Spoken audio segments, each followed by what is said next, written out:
கடவுளை அரசராக்க வேண்டும், மண்டுலக அரசராக்க வேண்டும். கடவுள் அதனுடைய ஆசை இல்லாமல் இருந்தவர். இறையாட்சி விழுமியங்களை மண்ணில் விதைக்க வேண்டும் என்று வந்தவர். அவருடைய ஆசைகளை சீடர்கள் கண்டுகொள்ளவில்லை, ஏற்றுக்கொள்ளவில்லை.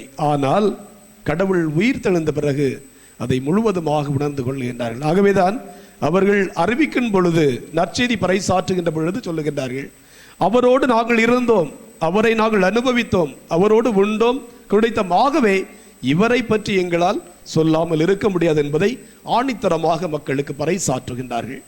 நம்முடைய புனித தோமையார் அவர்களும் இவ்வாறு ஆண்டவரிடம் கூறுகிறார், நீங்கள் கண்ட அந்த மகிழ்ச்சியை, மாபெரும் இயேசுவை நானும் கண்டு அனுபவிக்க வேண்டும். மறுதளிக்கவில்லை. அந்த இயேசுவை, அவரோடு உடனிருந்து பயணித்த என்னை நானும் ஒருமுறை அவரை காண வேண்டும் என்றுதான் கூறுகின்றார். என்னுடைய கைகளை அவருடைய விழாவில் விட்டு பார்க்க வேண்டும், அவருடைய தழும்புகளை, ஆணிகளால் கொண்ட தழும்புகளை நான் பார்க்க வேண்டும் என்று சொல்லுகின்றார். கடவுள் மீண்டும் ஒருமுறை தோமா இருக்கின்ற பொழுது வருகின்றார்.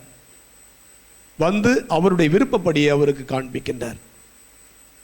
ஆண்டவரே என் கடவுளே என்று சொல்லுகின்ற அந்த விசுவாச வார்த்தைகள் இன்று நம்முடைய காதுகளில் ஒலிக்க வேண்டும். அவருடைய புனித கல்லறையின் மீது நாம் அமர்ந்திருக்கின்றோம். இந்த ஆலயத்திலே விசுவாசத்தினுடைய நாம் கேட்கின்ற அத்தனை காரியங்களும் இன்று நமக்கு நிறைவுறும் என்பதை நாம் விசுவசிக்க வேண்டும்.